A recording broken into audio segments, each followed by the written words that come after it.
और देखता हूँ, एक मिनट।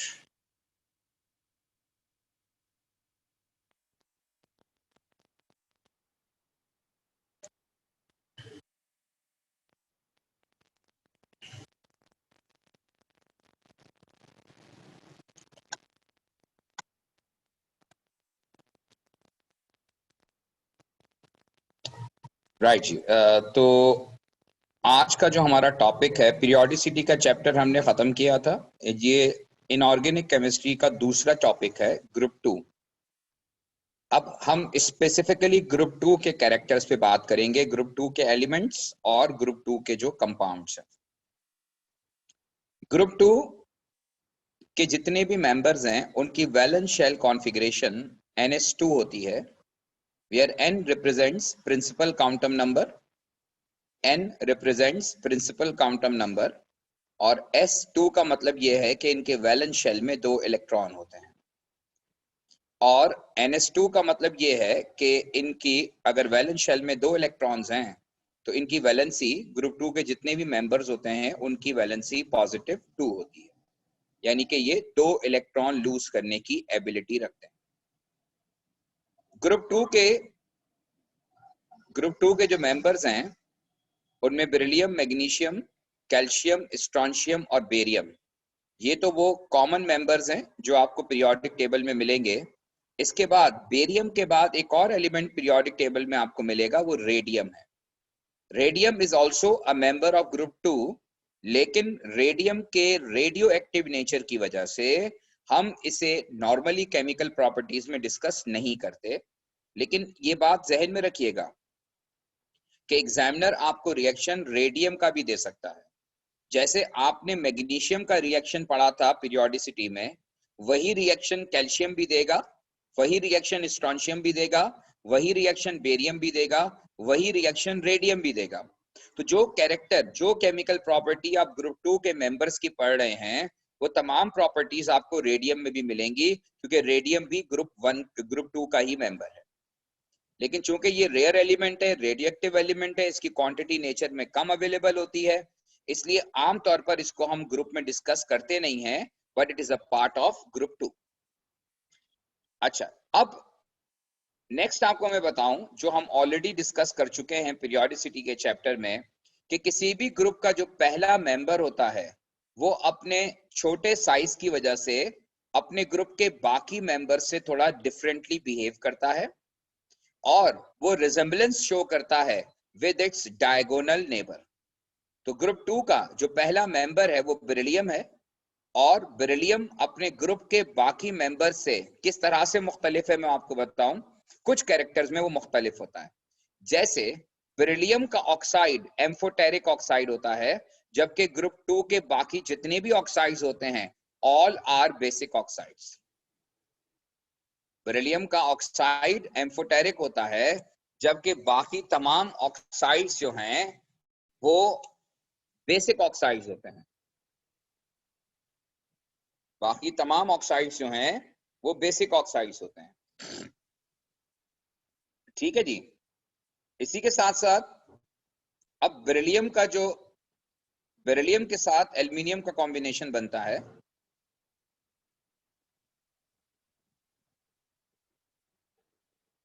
बेरिलियम और एल्यूमिनियम एक दूसरे के डायगोनल नेबर्स हैं।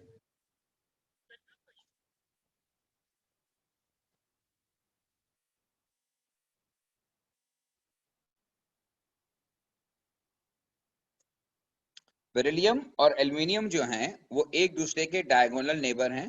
डायगोनल नेबर हमेशा क्या होता है? अस्सलाम वालेकुम।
अच्छा जी, तो बेरिलियम और एल्यूमिनियम, बेरिलियम का जो डायगोनल नेबर है वो एल्यूमिनियम है, और एल्यूमिनियम का ऑक्साइड भी एम्फोटेरिक होता है। एल्यूमिनियम का ऑक्साइड भी एम्फोटेरिक होता है। तो इसी तरह से ग्रुप 2 के जितने भी क्लोराइड्स होते हैं वो आयोनिक होते हैं, लेकिन बेरिलियम का जो क्लोराइड है वो कोवेलेंट होता है, और ये प्रॉपर्टी भी एल्यूमिनियम से सिमिलर है। तो कहने का मकसद ये है कि किसी भी ग्रुप का पहला मेंबर, जैसे ग्रुप 2 का पहला मेंबर बेरिलियम है, वो अपने ग्रुप के बाकी मेंबर से थोड़ा डिफरेंटली और अपने डायगोनल नेबर से कुछ सिमिलैरिटीज शो करता है। ये इसकी एक एग्जांपल है कि बेरिलियम कुछ ऐसे कैरेक्टर शो करता है जो ग्रुप 2 के मेंबर्स शो नहीं करते, बल्कि उसका डायगोनल नेबर शो करता है। उसकी वजह मैं आपको बता चुका हूं कि डायगोनल नेबर्स जो होते हैं, इनका जो एटॉमिक साइज होता है वो ऑलमोस्ट सेम होता है। इसी वजह से इनकी जो फिजिकल प्रॉपर्टीज होती हैं वो एक जैसी होती हैं। अच्छा, तो हम ग्रुप 2 कर रहे हैं भाई। ग्रुप 2 हमने स्टार्ट किया है, ग्रुप 2 के मेंबर्स पे बात हो रही है। अच्छा, अब इसके बाद नेक्स्ट आप एक बात और जहन में रखिएगा कि मेटल्स जितने भी होते हैं, मेटल्स का ग्रुप, ग्रुप 1 हो चाहे ग्रुप 2 हो या ग्रुप 13 हो, डाउन द ग्रुप मेटल्स की रिएक्टिविटी हमेशा इंक्रीज होती है। ये नॉन मेटल्स में उल्टा होता है, नॉन मेटल्स की reactivity down the group decrease होती है। ठीक है, मेटल्स की reactivity down the group increase होती है। इसका मतलब यह है कि ग्रुप में जो ऊपर है वो मोर रिएक्टिव है, और जो ग्रुप में नीचे है वो लेस रिएक्टिव है। तो मेटल्स की रिएक्टिविटी जो है वो इंक्रीज होती है डाउन द ग्रुप। तो अगर हम मेटल्स की रिएक्टिविटी की बात करें रिएक्टिविटी की टर्म में, तो मैं ये कह सकता हूं कि मैग्नीशियम के मुकाबले में calcium is more reactive, calcium के मुकाबले में strontium is more reactive, strontium के मुकाबले में बेरियम इज मोर रिएक्टिव। इसकी वजह बड़ी सिंपल है कि as we go down the group size of the atom बढ़ता है, एटॉमिक रेडियस बढ़ता है, तो इलेक्ट्रॉन का और न्यूक्लियस का जो अट्रैक्शन है वो कम हो जाती है।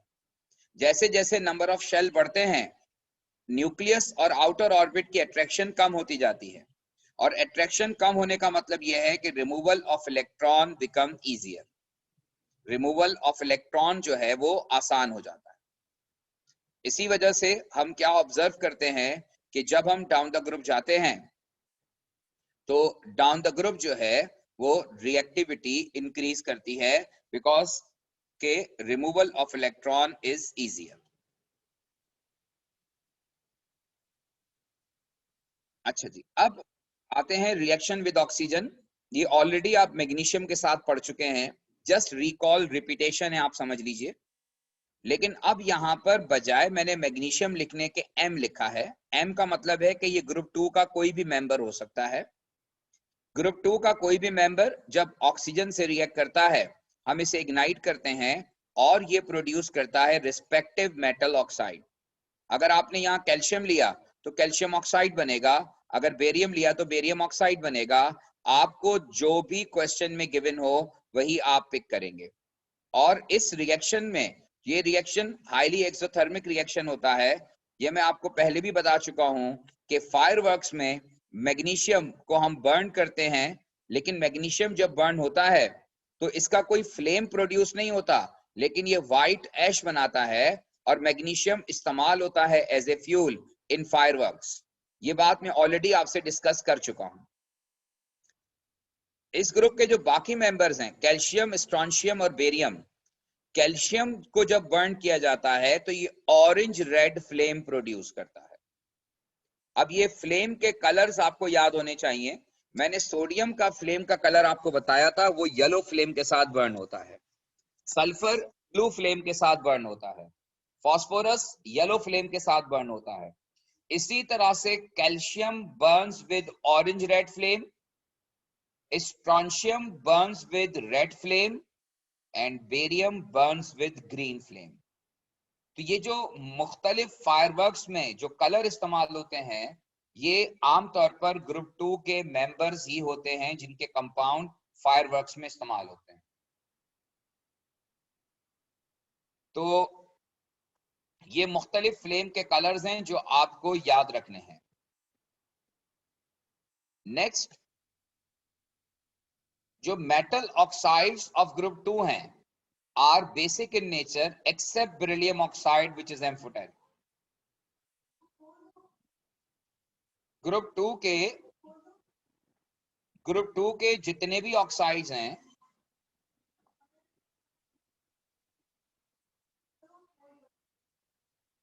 ग्रुप 2 के जितने भी ऑक्साइड्स हैं, oxides of group 2 are basic in nature except beryllium oxide which is amphoteric in nature. ये ग्रुप 2 का ऑक्साइड जो है, ये बेरिलियम ऑक्साइड, ये एम्फोटेरिक होता है, बाकी सारे ऑक्साइड्स बेसिक ऑक्साइड्स होते हैं। नेक्स्ट रिएक्शन, ये रिएक्शन भी आप ऑलरेडी मैग्नीशियम के साथ पढ़ चुके हैं यहां, लेकिन मैंने मैग्नीशियम की जगह मेटल लिखा है, और मेटल में मैग्नीशियम, कैल्शियम, स्ट्रॉन्शियम और बेरियम। तो metal of group 2 reacts with water at room temperature, product बन रहा है मेटल हाइड्रोक्साइड एक्वस और हाइड्रोजन गैस रिलीज होती है, और ये रिएक्शन एक्सोथर्मिक रिएक्शन है। ये रिएक्शन एक्सोथर्मिक रिएक्शन है, ठीक है। और ये रिएक्शन जो है, ये एक्सोथर्मिक रिएक्शन है, लेकिन आपको याद होगा मैंने कहा था कि मैग्नीशियम के साथ ये रिएक्शन स्लो होता है। बाकी मेटल्स के साथ भी ये रिएक्शन स्लो होता है, लेकिन जैसे मैंने आपसे कहा कि डाउन द ग्रुप रिएक्टिविटी बढ़ती है, तो अल्टीमेटली मैग्नीशियम के मुकाबले में कैल्शियम के साथ ये रिएक्शन थोड़ा फास्ट, स्ट्रॉन्शियम के साथ थोड़ा और फास्ट, और बेरियम के साथ मजीद फास्ट हो जाता है। तो डाउन द ग्रुप रिएक्टिविटी बढ़ने की वजह से मैग्नीशियम के मुकाबले में बाकी मेटल्स की रिएक्टिविटी रूम टेम्परेचर पर कंपैरेटिवली ज्यादा होती है, लेकिन प्रोडक्ट हमेशा यही बनता है कि जो मेटल आप लेंगे उसका हाइड्रोक्साइड और उसके साथ साथ हाइड्रोजन गैस रिलीज हो। लेकिन जब आप मेटल को वाटर के साथ हीट कर देते हैं, तो मेटल को वाटर के साथ हीट करने पर जो है मेटल ऑक्साइड बनता है, और मेटल ऑक्साइड के साथ हाइड्रोजन गैस रिलीज होती है। और मेटल ऑक्साइड के साथ जो रिएक्शन है, ये वाटर के साथ हीट करने पर भी होता है, और ये स्टीम के साथ रिएक्ट करवाने पर भी होता है, लेकिन as compare to water liquid ये रिएक्शन ज्यादा फास्ट होता है। इसका मतलब ये हुआ कि अगर आप डाउन द ग्रुप जाएंगे, अगेन रिएक्शन की स्पीड मजीद बढ़ेगी, लेकिन रिजल्टेंट प्रोडक्ट में बजाय मेटल हाइड्रोक्साइड बनने के रूम टेम्परेचर पर मेटल हाइड्रोक्साइड बनता है, लेकिन हाई टेम्परेचर पर ये मेटल हाइड्रोक्साइड भी डिकम्पोज होकर मेटल ऑक्साइड में कन्वर्ट हो जाता है। तो बहरहाल अल्टीमेटली आपको प्रोडक्ट जो मिलेगा वो मेटल ऑक्साइड मिलेगा विद हाइड्रोजन गैस, और इस रिएक्शन का जो डेल्टा एच है वो नेगेटिव, यानी अगेन एक्सोथर्मिक रिएक्शन। तो ये सेकंड रिएक्शन है, ये रिएक्शन था रिएक्शन विद वाटर। तीसरा रिएक्शन जो है वो रिएक्शन विद एसिड है। ये रिएक्शन आप अपने ओ लेवल में पढ़कर आए कि मेटल्स जब एसिड से रिएक्ट करते हैं तो रिस्पेक्टिव सॉल्ट बनाते हैं और हाइड्रोजन गैस बनती है। इस रिएक्शन में भी कोई नई बात नहीं है। तो यही मैंने यहाँ लिखा है कि metal of group 2 reacts with acid like HCl, product बनेगा मेटल क्लोराइड। अब आप जो मेटल लेंगे उसका क्लोराइड बनेगा with the removal of hydrogen gas, और इस रिएक्शन का डेल्टा H नेगेटिव है, यानी कि ये एक्सोथर्मिक रिएक्शन है। ये एक्सोथर्मिक रिएक्शन है। इसी तरह से जब मेटल को आप सल्फ्यूरिक एसिड के साथ रिएक्ट करेंगे तो मेटल सल्फेट बनेगा, और मेटल सल्फेट के साथ हाइड्रोजन गैस रिलीज होगी, और ये रिएक्शन भी एक्सोथर्मिक है। लेकिन प्रॉब्लम है सल्फेट के साथ, और वो ये प्रॉब्लम है कि solubility of group 2 sulphate decreases down the group. जो ग्रुप 2 के सल्फेट बनते हैं, magnesium sulphate, calcium sulphate, strontium sulphate, barium sulphate, तो ग्रुप 2 के जो मेटल सल्फेट हैं उनकी, अस्सलाम वालेकुम।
अच्छा जी, तो मेटल सल्फेट जो है, इसीलिए मैंने देखे यहाँ पे स्टेट सिंबल नहीं लिखा। अगर मैग्नीशियम के साथ आप रिएक्शन करेंगे तो मैग्नीशियम सल्फेट के साथ एक्वस आएगा, लेकिन as we go down the group solubility क्या हो रही है, डिक्रीज हो रही है। Magnesium sulphate highly soluble in water होता है, calcium sulphate partially soluble in water होता है, स्ट्रोंशियम सल्फेट की सॉल्युबिलिटी और कम होती है, जबकि barium sulphate almost insoluble in water होता है। तो ग्रुप 2 के जो सल्फेट होते हैं, ये कैरेक्टर आपको याद रखना है। अच्छा, इसका रीजन क्या होता है, ये रीजन आप A2 में पढ़ेंगे कि सॉल्युबिलिटी ऑफ ग्रुप 2 सल्फेट क्यों डिक्रीज हो रही है डाउन द ग्रुप, ये आप A2 में पढ़ेंगे। लेकिन आप जो पढ़ेंगे यहाँ पर आपको AS में जो पता होना चाहिए वो ये सिर्फ ये पता होना चाहिए कि ग्रुप 2 की सल्फेट की solubility down the group decrease होती है। ग्रुप 2 के सल्फेट की solubility down the group decrease होती है। होपफुली आपको मेरी बात समझ में आ गई होगी। तो मैग्नीशियम सल्फेट के साथ आप एक्वस लिखेंगे और फिर as we go down the group तो बेरियम सल्फेट अगर होगा तो उसके साथ सॉलिड आएगा, क्योंकि बेरियम सल्फेट तकरीबन इनसॉल्युबल इन वाटर होता है, बहुत ही कम डिसॉल्व होता है, बहुत ही कम, इसलिए हम ऑलमोस्ट उसको इनसॉल्युबल कंसीडर करते हैं। तो ये इंपॉर्टेंट पॉइंट है कि solubility of group 2 sulphate decreases down the group. Hopefully आपको मेरी बात समझ में आ गई होगी। ये 3 रिएक्शन थे जो कि मेटल के रिएक्शन थे, ग्रुप 2 के मेटल्स के। अब नेक्स्ट जो मैं आपको बता रहा हूं वो रिएक्शन है, reaction of metal oxides of group 2। जब आप ग्रुप 2 के मेटल ऑक्साइड्स लेते हैं तो वो कैसे रिएक्ट करते हैं। ग्रुप 2 का कोई भी मेटल ऑक्साइड लें और इसमें आप वाटर डालें रूम टेम्परेचर पर, तो मेटल हाइड्रोक्साइड बनता है और ये रिएक्शन का डेल्टा H भी नेगेटिव होता है, यानी कि ये रिएक्शन भी हाईली एक्सोथर्मिक होता है, हाईली एक्सोथर्मिक रिएक्शन होता है और डेल्टा H की वैल्यू जो है वो नेगेटिव होती है। डेल्टा H नेगेटिव होता है, हाईली एक्सोथर्मिक रिएक्शन होता है। और नेक्स्ट इसमें मैं आपको एक बात बताऊं, वो ये कि मेटल हाइड्रोक्साइड ऑफ ग्रुप 2 जो है उनकी सॉल्युबिलिटी का ट्रेंड बिल्कुल मुख्तलिफ होता है सल्फेट से। मेटल हाइड्रोक्साइड जो होते हैं उनकी जो सॉल्युबिलिटी होती है, solubility of metal hydroxide of group 2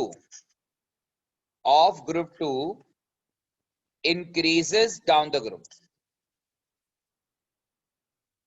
ये बिल्कुल रिवर्स होता है।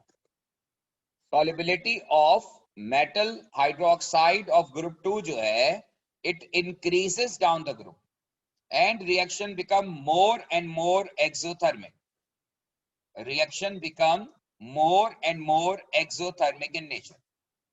तो जैसे जैसे जो है वो ग्रुप 2 की जो मेटल हाइड्रोक्साइड आप डाउन द ग्रुप जाएंगे तो down the group metal hydroxide की जो सॉल्युबिलिटी है वो इंक्रीज करेगी।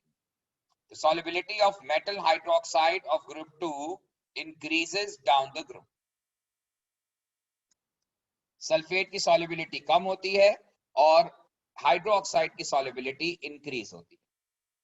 तो जब भी मेटल ऑक्साइड को आप वाटर के साथ रिएक्ट करवाते हैं तो ये रिएक्शन जो है वो एक्सोथर्मिक रिएक्शन होता है। इसके नतीजे में हीट रिलीज होती है और रिजल्टेंट प्रोडक्ट जो बनता है वो मेटल हाइड्रोक्साइड बनता है और मेटल हाइड्रोक्साइड की जो सॉल्युबिलिटी है वो इंक्रीज होती है डाउन द ग्रुप। दूसरा रिएक्शन जो है वो रिएक्शन विद एसिड है, मेटल ऑक्साइड का रिएक्शन विद एसिड। ये रिएक्शन भी आप अपने ओ लेवल के सिलेबस में पढ़कर आए हैं कि metal oxide react with acid to form salt and water.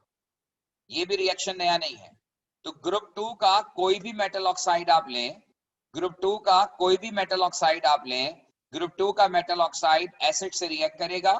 अब जो भी एसिड है उसका रिस्पेक्टिव सॉल्ट बनेगा और वाटर बनेगा और ये रिएक्शन भी एक्सोथर्मिक इन नेचर। अब तक हमने जितने रिएक्शंस किए हैं वो सारे के सारे रिएक्शंस ग्रुप 2 के जो हैं वो एक्सोथर्मिक रिएक्शन की एग्जांपल्स। तो पहले हमने मेटल के रिएक्शंस पढ़े, अब हमने मेटल ऑक्साइड के 2 रिएक्शंस पढ़े और अब हम बात करने जा रहे हैं नेक्स्ट ये है reaction of metal carbonate of group 2। अच्छा, ग्रुप 2 के जो मेटल कार्बोनेट्स हैं इनका पहला रिएक्शन जो है वो ये है कि ये डीकंपोज होते हैं अपॉन हीटिंग। डीकंपोज होने का मतलब ये है कि ये ब्रेक होते हैं, डिस्ट्रॉय हो जाते हैं, डिवाइड हो जाते हैं अपॉन हीटिंग। और किस तरह से डिवाइड होते हैं, किस तरह से डीकंपोज होते हैं कि मेटल कार्बोनेट आप ग्रुप 2 का कोई भी ले लें, उसे हीट करना पड़ता है। डिकम्पोज करने के लिए मेटल कार्बोनेट को हीट करना पड़ता है, और हीट करने पर इसमें से कार्बन डाइऑक्साइड गैस रिलीज होती है और रिस्पेक्टिव मेटल ऑक्साइड बनता है। यानी अगर यहां मैग्नीशियम कार्बोनेट होता तो मैग्नीशियम ऑक्साइड बनेगा, अगर यहां पर कैल्शियम कार्बोनेट होता तो कैल्शियम ऑक्साइड बनेगा। लेकिन ये जो डिकम्पोजिशन का रिएक्शन है ये एंडोथर्मिक इन नेचर होता है। All decomposition reactions are endothermic, ये भी आप ओ लेवल में पढ़कर आए। All decomposition reactions are endothermic. जहां भी मॉलिक्यूल ब्रेकडाउन होता है तो मॉलिक्यूल का जो ब्रेकडाउन होना है वो एक्सोथर्मिक इन नेचर होता है।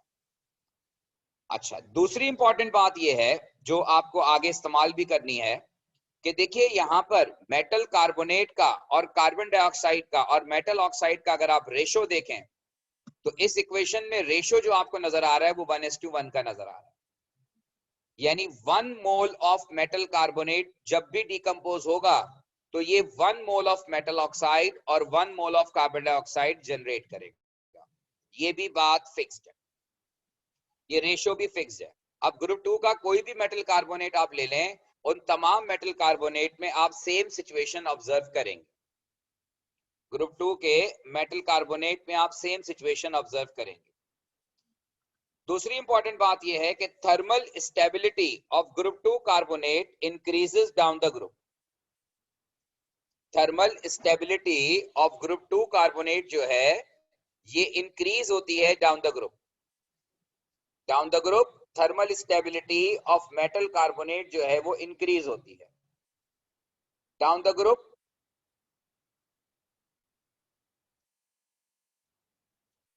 थर्मल स्टेबिलिटी इंक्रीज होने का मतलब ये है कि down the group thermal decomposition become difficult.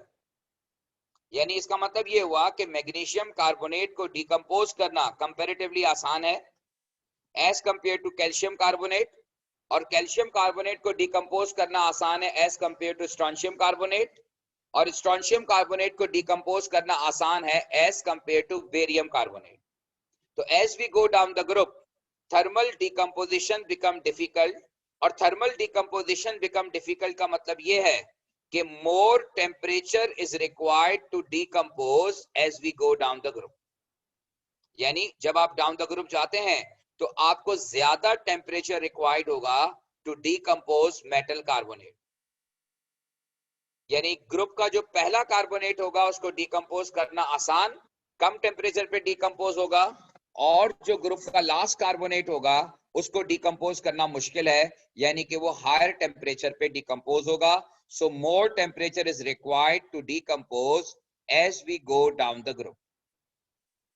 Next, अब देखिए मैं यहां पर एक आपको ये कॉन्सेप्ट समझाने के लिए बता रहा हूं कि फर्ज करें मैं दो कार्बोनेट का मिक्सचर ले रहा हूं जिसमें से एक कार्बोनेट 250 डिग्री सेंटीग्रेड पे डिकम्पोज होता है और एक कार्बोनेट 700 डिग्री सेंटीग्रेड पे डिकम्पोज होता है।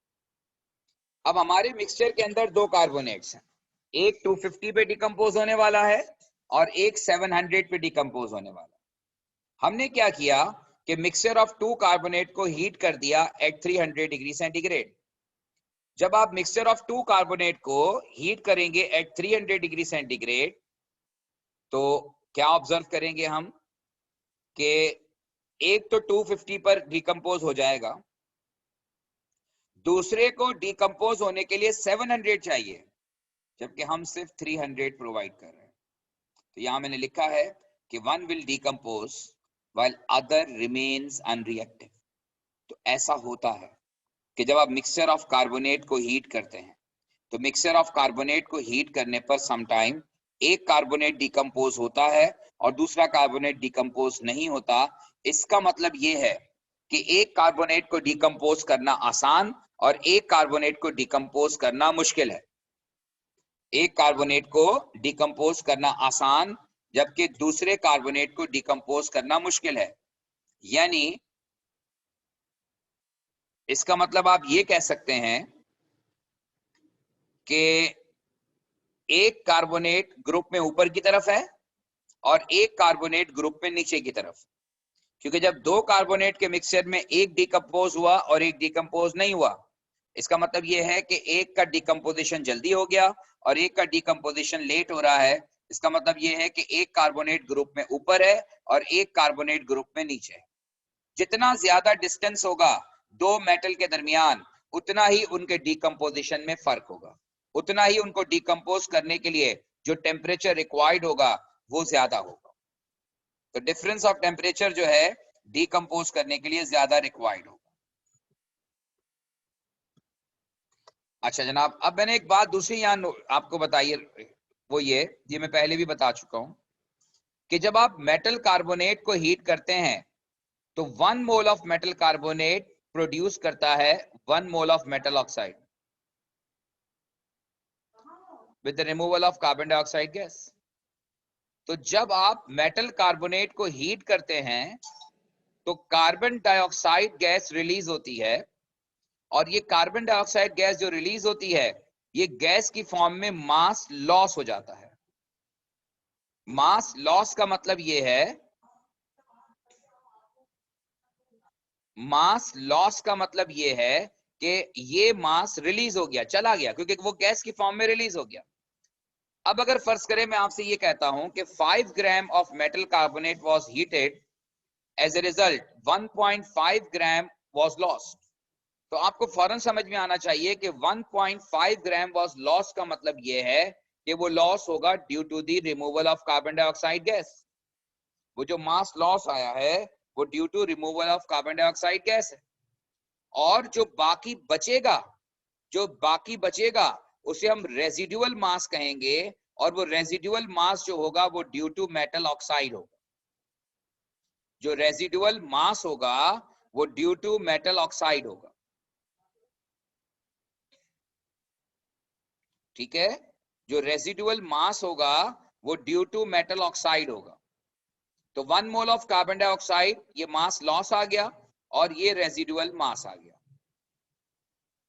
तो ये इक्वेशन जो है आपको इस मोलर रिलेशन के एस्पेक्ट से भी याद रखनी है। वजह ये है कि पास पेपर में ऐसे बहुत सारे क्वेश्चंस हैं जहां पर एग्जामिनर आपको मेटल कार्बोनेट का फॉर्मूला आइडेंटिफाई करवाएगा और कुछ इसी तरह का डाटा गिवन होगा। ये क्वेश्चन मैं आपको जब अभी बाद में सॉल्व करवाता हूं तो आपको समझ में आएगा कि किस टाइप का क्वेश्चन होगा। लेकिन बहरहाल क्वेश्चन का टाइप में जो आपको बेसिक्स में आपको बता रहा हूं, ये बेसिक्स आपको फॉलो करनी है। नेक्स्ट जो है रिएक्शन विद एसिड, ये भी कार्बोनेट का रिएक्शन है और ये भी आप अपने ओ लेवल के सिलेबस में पढ़कर आए हैं कि मेटल कार्बोनेट जो है वो रिएक्ट करते हैं एसिड के साथ, तो resultant product will be salt, carbon dioxide and water. और ये जो कार्बन डाइऑक्साइड गैस बनी है ये एफरवेसेंस की फॉर्म में बनेगी। यहां पर एफरवेसेंस फॉर्म होंगे, यहां पर एफरवेसेंस फॉर्म होंगे।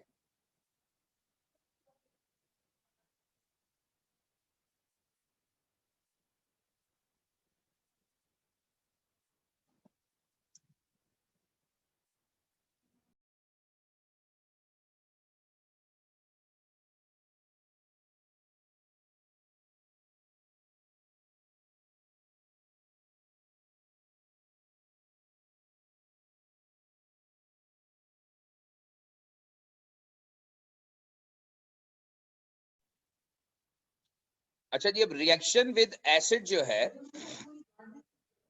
मेटल कार्बोनेट जब एसिड के साथ रिएक्ट करता है तो मेटल कार्बोनेट एसिड से रिएक्ट करके प्रोड्यूस करता है एफरवेसेंस। एफरवेसेंस यानी कार्बन डाइऑक्साइड गैस। और आपको पता है कि कार्बन डाइऑक्साइड गैस का टेस्ट ये होता है कि it turns lime water milky.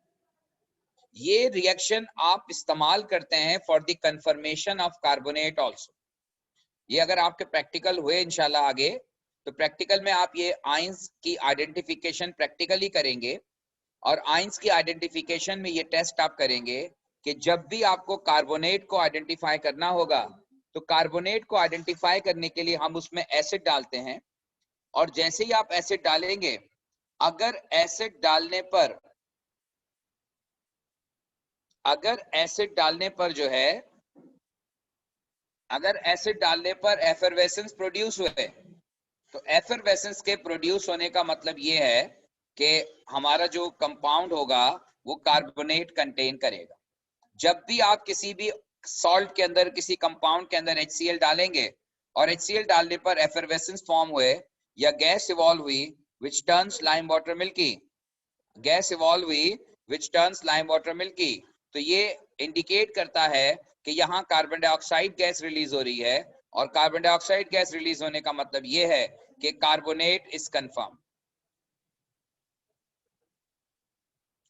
ये जो है वो टेस्ट है जो आप इस्तेमाल करते हैं for the identification of carbonates.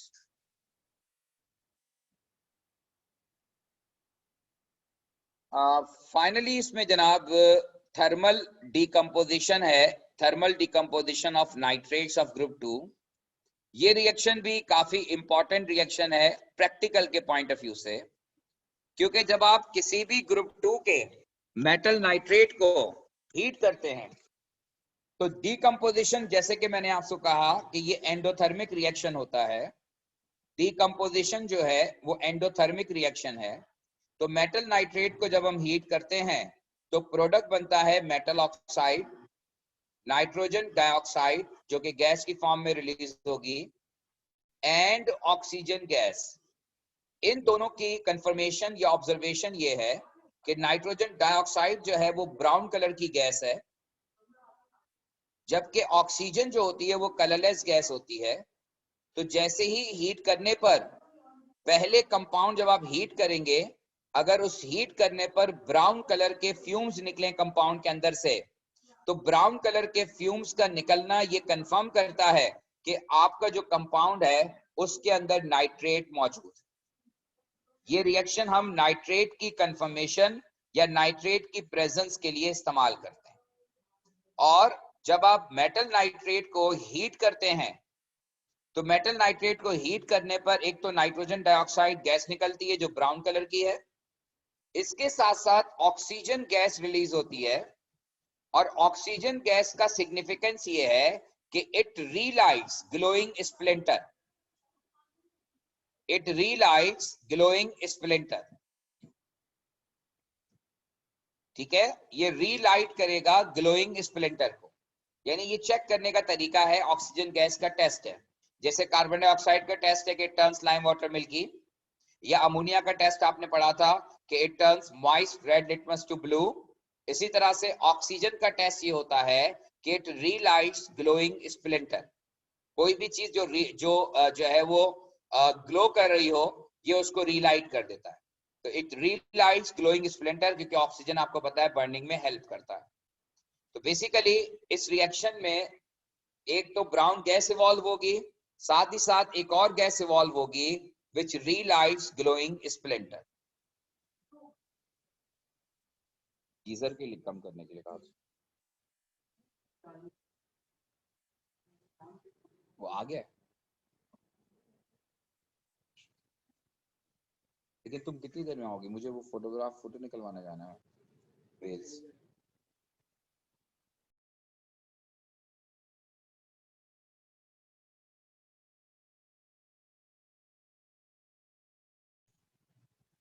अच्छा जी, अब ये रिएक्शन जो है, जैसे मैंने कहा कि ये इस्तेमाल किया जा सकता है for the confirmation test for NO3 negative ion. Confirmation test for nitrate ion इस्तेमाल होता है। तो नाइट्रेट आयन की कंफर्मेशन का तरीका सिंपली क्या है कि आपने सॉल्ट को टेस्ट ट्यूब में डाला, और सॉल्ट को टेस्ट ट्यूब में डाल के आपने हीट कर दिया। अब हीट करने पर अगर उसमें से ब्राउन कलर के फ्यूम्स आते हैं और सॉलिड रेजिड्यू बनता है, और ब्राउन कलर के फ्यूम्स ऑब्टेन होते हैं, तो ये कंफर्म करता है प्रेजेंस ऑफ नाइट्रेट आयन। ये presence of nitrate ion confirm करता है। और इस को कॉल कर बुलाओ, ऊपर क्या कर रहे हो?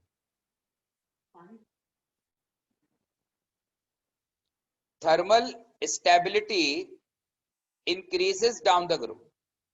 जिस तरह मैंने कार्बोनेट्स में आपको बताया था, इसी तरह से नाइट्रेट्स में भी थर्मल स्टेबिलिटी जो है वो डाउन द ग्रुप इंक्रीज करती है।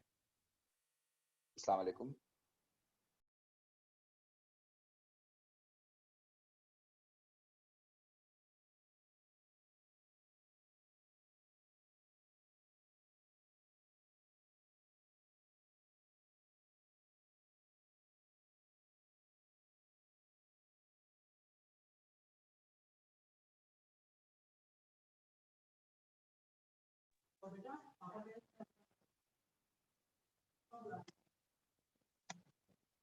अच्छा जी, तो थर्मल स्टेबिलिटी जो है वो इंक्रीज होती है डाउन द ग्रुप।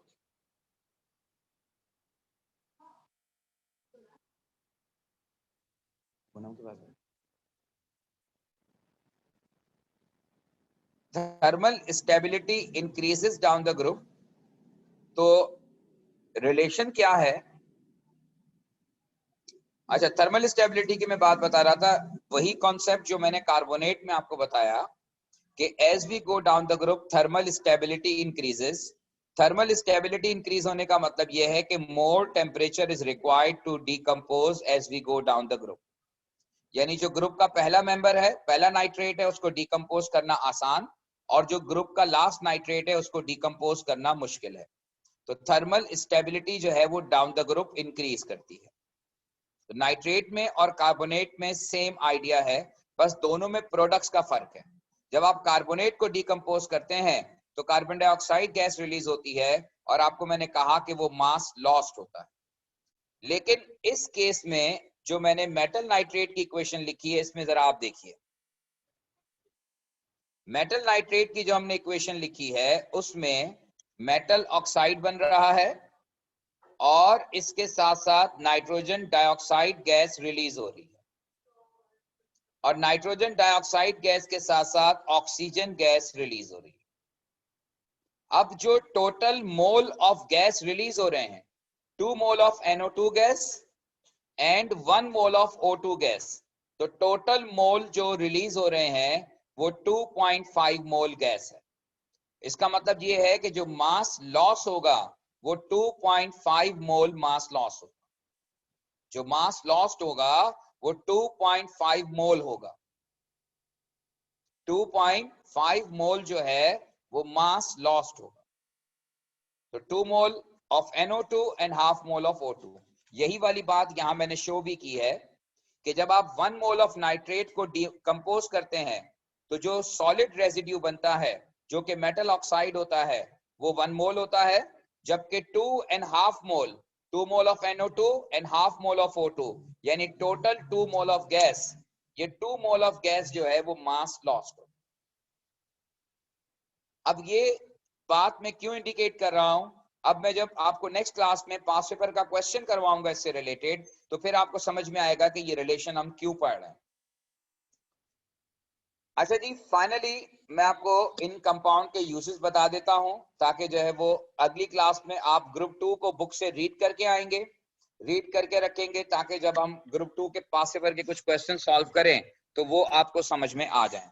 अच्छा, आपके एयरली पेपर्स जो है वो कॉलेज में अब अवेलेबल हैं, वो आप एयरली पेपर्स भी ले लीजिए। साथ ही साथ मैंने बुक 2 भी भिजवा दी है, तो होपफुली बुक 2 भी जो है वो इसी वीक में प्रिपेयर हो जाएगी, या नेक्स्ट वीक में आप इसको पिक कर लीजिएगा, जिसमें ग्रुप 2 मौजूद है। लेकिन आपको अभी जो है वो पीरियोडिसिटी का बुक से पढ़ना है, ग्रुप 2 बुक से पढ़ना है। पहले बुक के क्वेश्चन सॉल्व करने हैं और फिर उसके बाद पास पेपर के क्वेश्चंस। जहां तक uses of compound of group 2 का ताल्लुक है, तो मैग्नीशियम ऑक्साइड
तो uses of compounds of group 2 में एक कंपाउंड है मैग्नीशियम ऑक्साइड। मैग्नीशियम ऑक्साइड जो है वो इस्तेमाल होता है for the lining of furnaces. ये फर्नेसेस की लाइनिंग के लिए इस्तेमाल होता है क्योंकि इसका मेल्टिंग पॉइंट बहुत हाई होता है। इसके अलावा हम इसे इस्तेमाल करते हैं as refractory material. Refractory material का मतलब ये है कि ये हीट रिफ्रैक्ट करता है, बजाय एब्जॉर्ब करने के ये हीट को रिफ्रैक्ट करता है, यानी कि डिस्पर्स कर देता है हीट को। तो इसलिए ये एक बहुत अच्छा जो है वो मटेरियल है किसी भी फर्नेस की लाइनिंग के लिए। इसके अलावा कैल्शियम ऑक्साइड या कैल्शियम हाइड्रोक्साइड, कैल्शियम ऑक्साइड जो है ये लाइम कहलाता है और कैल्शियम हाइड्रोक्साइड जो है वो लाइम वाटर कहलाता है। ठीक है, ये जो है वो एग्रीकल्चर में यूज होता है और इसे हम यूज करते हैं to maintain pH of the soil.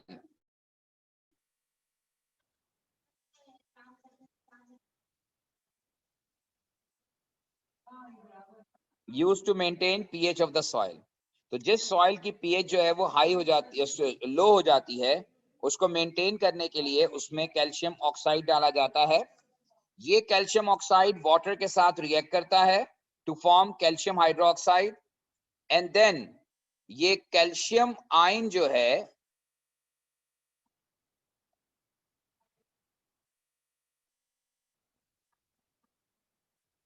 ये जो कैल्शियम हाइड्रोक्साइड है ये H पॉजिटिव आयन से रिएक्ट करता है और ये कैल्शियम 2 पॉजिटिव बनाता है और ये आपके सॉइल में जो हाइड्रोजन आयन की कॉन्सेंट्रेशन है उसको कंट्रोल करता है। तो ये रिएक्शन बेसिकली सॉइल के अंदर होता है। अगर आप सॉइल के अंदर कैल्शियम ऑक्साइड डालें, ये क्वेश्चन भी आपसे पूछी जाती है कि how pH of soil is maintained upon adding calcium oxide. ये दो इक्वेशंस हैं जो रिप्रेजेंट करती है कि how pH of the soil is maintained upon addition of calcium oxide या लाइम इन द सॉइल। एक और मटेरियल जो कि आप इस्तेमाल करते हैं ग्रुप 2 से रिलेटेड वो कैल्शियम कार्बोनेट है। कैल्शियम कार्बोनेट को मार्बल या लाइमस्टोन भी कहा जाता है और ये एज कंस्ट्रक्शन मटेरियल इस्तेमाल होता है, बिल्डिंग मटेरियल के तौर पे इस्तेमाल किया जाता है। ये आमतौर पे मार्बल फ्लोरिंग की जाती है, दीवारों पे मार्बल लगाया जाता है, मार्बल के फ्लोर्स होते हैं, तो ये मार्बल मुख्तलिफ जगहों पर इस्तेमाल होता है। Chemically marble is calcium carbonate. ठीक है जी, ये बात आप सबकी समझ में आ गई? सर थोड़ा सा ऊपर कर देंगे, वो ऊपर मोल रेशियो देखना था बस।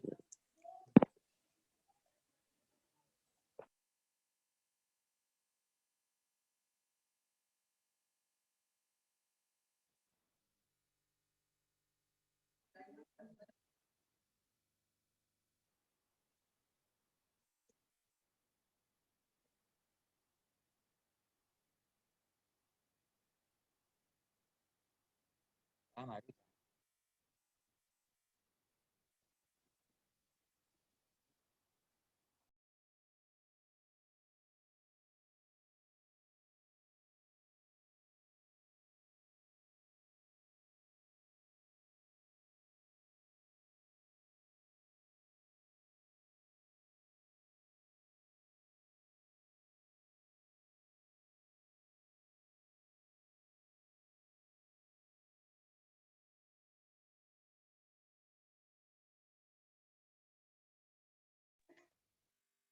ठीक है जी, तो ये आप लोगों ने कॉपी कर लिया और इसके बाद ये uses of compounds of group 2 हैं, ये भी आप नोट कर लें। अब जैसे मैंने आपसे कहा कि ग्रुप 2 को आप जो है वो बुक से रीड करेंगे और फिर उसमें जो अगर आपका कोई कंफ्यूजन होता, होपफुली कोई नहीं होगा, सिर्फ ये रीडिंग मटेरियल है, कोई इसमें बहुत ज्यादा चीजें नहीं है, लेकिन मोस्ट ऑफ द इक्वेशंस वही हैं जो आपने ऑलरेडी अपने सिलेबस में पढ़ी हुई हैं या ओ लेवल में पढ़ी हैं या पीरियोडिसिटी में पढ़ ली थी। तो ये चीजें सारी, बल्कि इवन ये यूजेस भी आपने ऑलरेडी पढ़े हुए हैं। ठीक है जी, सर तो बस अब इसको इंशाल्लाह हम नेक्स्ट क्लास में करेंगे। ठीक है जी, आफ्टर होपफुली वेकेशन।